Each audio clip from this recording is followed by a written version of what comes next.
माझे नाव रुपाली राजू मिरासे. मी आता 8वी वर्गात शिकत आहे. प्रतिपचंद्र लेखे व वर्धित व विश्ववंदिता शा वसुनव शिवशेषा मुद्रा भद्राय राजते. जिथे शुभक्त उभे राहतात तिथे बंद पडते भल्या भल्याची मती. जिथे जिथे शुभक्त उभे राहतात तिथे बंद पडते भल्या भल्याची मती. अरे मरण्याची कोणाला आहे भीती. आदर्श आदर्श आहेत ना आमचे राजू छत्रपती. जाधवांची लेखती भोसल्यांची सून होऊन गेली. जाधवांची लेखती भोसल्यांची सून होऊन गेली. शहाजी राजांचा संसार सोन्यापरी सरमून गेली. वाघाचं काळीज तिचं वाघ तिच्या पोटी.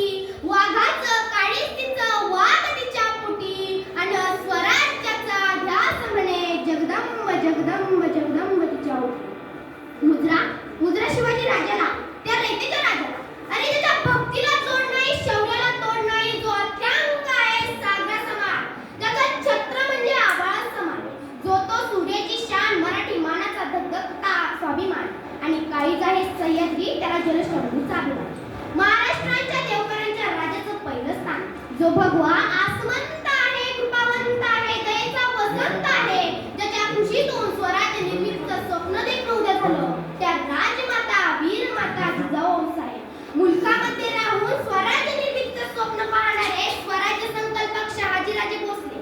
अरे त्यांचा इतिहास आठवला ना तर डोळ्यात पाणी येतं आणि अंगावर शहारे आले. शहरात नाही ते छत्रपती शिवाजी महाराज. पित्यानं निर्माण केलेलं स्वराज्याचं नुसतं रक्षणच केलेलं नाही, तर पित्यानं निर्माण केलेलं स्वराज्य 10 पटीने वाढवले ना ते संभाजीराजे भोसले. म्हणतात ना, नियतीचे मालिक बना पण परिस्थितीचे गुलाम बनू नका. 16व्या शतकात आजच्या दिवशी तेजस्वी तारा चमकला. शिवनेरीवर तोफांचा गडगडाट झाला. सनई चौकडे वाजू लागले. एका रयत्या सह्याद्रीच्याकडे कपारला दुमदुमली. अरे माझा राजा जन्मला, माझा शिवबा जन्मला. दीन दलितांचा कैवारी जन्मला, दुष्टांचा सहारी जन्मला. अरे माझा राजा जन्मला, माझा शिवबा जन्मला. इतिहास घडवणारा आज इथे जन्मला नव्हता, म्हणून चुकावे लागले ते हिमालया. कारण पुजतो आम्ही त्या शिवराया.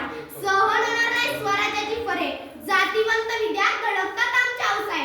कारण विसरलो नाही आम्ही लाखो मावळ्यांचे बलिदान. मित्रांनो, शंभूराजे आठवले ना तर डोळ्यातले अश्रू आपोआप जळतात. आणि जिथं पडती पावलं आमची तोच इतिहासाचा वाटा. मोडणार तर नाही पण वाकणार सुद्धा नाही मराठा. तुळजाभवानीच्या आशीर्वादाने, जिजाऊंच्या मार्गदर्शनाने, मावळ्यांच्या साथीने शिवरायांनी हिंदवी स्वराज्य स्थापन केलं.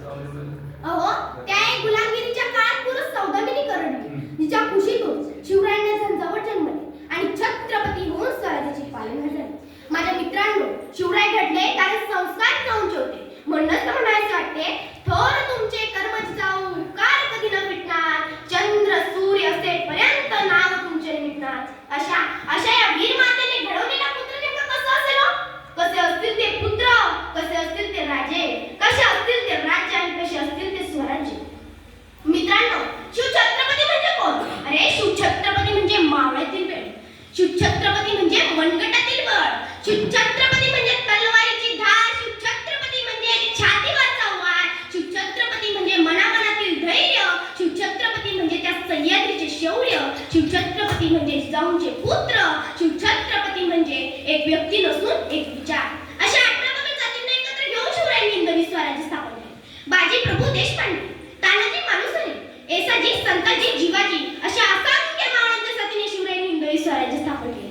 अरे विजयसारखी तलवार चालवून गेला. निधड्या छातीने हिंदुस्थानाला हलवून गेला. वाघ नक्याने अफजल खानाचा कोथळा काढून गेला. मुठभर मावळ्यांना घेऊन हजारो सैतानांना लढून गेला. अरे ज्याला स्वर्गात गेल्यावर 33 कोटी देवांनी झुकून मुजरा केला ना, असा एकच राजा माझा मर्द मराठा शिवबा घडून गेला. 65 किलोची तलवार वागवतो त्याचं नाव येसाजी. 2000 शत्रूशी एकटा झुंजतो त्याचं नाव बाजी. 8 तासात घोडा दिल्लीहून पुण्यात घेऊन येतो त्याचं नाव संताजी. हात तुटला तरी शत्रूशी झुंजत राहतो ना त्याचं नाव तानाजी. घड्या वाघाला समोर जाताना उभा फाडतो ना त्याचं नाव संभाजी. आणि अशा या 18 पगड जातींना एकत्र घेऊन स्वराज्याचे तोरण बांधतो ना त्याचंच नाव शिवाजी, त्याचंच नाव शिवाजी. मित्रांनो, शिवराय सांगायला फार सोपं आहे, शिवराय ऐकायला पण फार सोपं आहे. शिवरायांच्या जे घोषणा पण द्यायला फार सोपं आहे, पण शिवरायांना अंगीकारणे फार अवघड आहे. आणि जो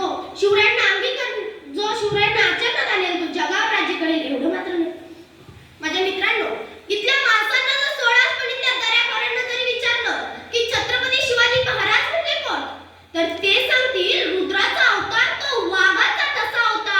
विचारा त्या सह्याद्रीला आणि विचारा त्या सागरी लहरीला की माझा राजा कसा होता, माझा शिवबा कसा होता.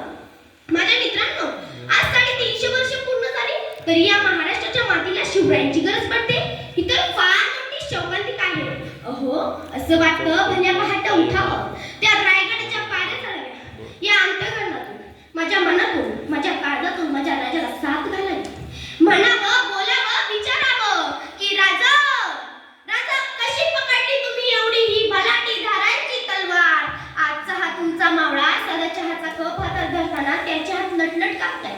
बघा बघा राजे, महाराष्ट्राची परिस्थिती काय झाली. महाराज, तुम्ही राज्यवेडे स्वराज्यवेडे होतात ना. आजचा तुमचा मावळा पाण्याची तहान कशी बियर पिऊन भागवतोय. बघा बघा राजे, महाराष्ट्राची परिस्थिती काय झाली. महाराज, कशी सांभाळली तुम्ही एवढी मोठी ही प्रजा, ही जिजाऊबा साहेबांच्या आड. आजचा हा तुमचा मावळा म्हणतोय आम्ही दोन आणि आमचे दोन, दोघांचं कोण, दोघांतून जाता दोन, उरलेले ना कोण. अशी कठीण परिस्थिती या महाराष्ट्राची झाली. रायगडांच्या भिंतींचा मध्यातून वास येतोय. 31 डिसेंबराचा हा तुमचा मावळा कसं नशीब जिंकतोय. बघा बघा राजे, महाराष्ट्राची परिस्थिती काय झाली. माझ्या मित्रांनो, शिवराय घडले कारण संस्कार जिजाऊंचे होते, तशी आमच्यावर करत नाही. म्हणून कोणी मन तोडलं की कर आत्महत्या, टेन्शन आलं की कर आत्महत्या, पेपर ओपन केला की कर आत्महत्या, बायकोने छळलं की कर आत्महत्या, नवऱ्याने त्रास दिला की कर आत्महत्या. अहो, आज नेमकं झाले तरी का आत्महत्या करायला. कित्येक मुलं, मुली, पुरुष, महिला एका कारणावरून आत्महत्या करताय. काय आदर्श घेतला आपण शिवरायांचा. अहो, माझ्या राजावर पण फार संकट आली, पण मनात कधी विचार नाही आला की आत्महत्या करावी म्हणून. माझ्या राजाने प्रत्येक संकटातून वाटा शोधल्या, मार्ग काढला, म्हणूनच तर ही नवी स्वराज्य स्थापन झाली.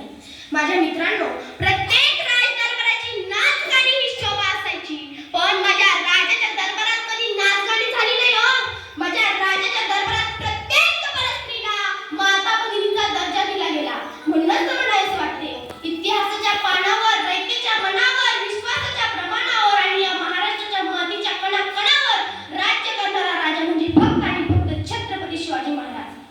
माझ्या मित्रांनो, माझ्या आऊसाहेबांनी माझ्या राजावर उत्कृष्ट असे संस्कार केले. माझ्या आऊसाहेबांनी माझ्या राजाला शिकवण दिली की बेटा बेटा, बाई नाचवायची नसते तर ती वाचवायची असते, तर ती जगवायची असते. अंगणातली तुळस, गोठ्यातली गाय आणि घरातली माय यांच्याकडे जर कोणी वाकडी नजर केली तर त्याची गय केली जाणार नाही.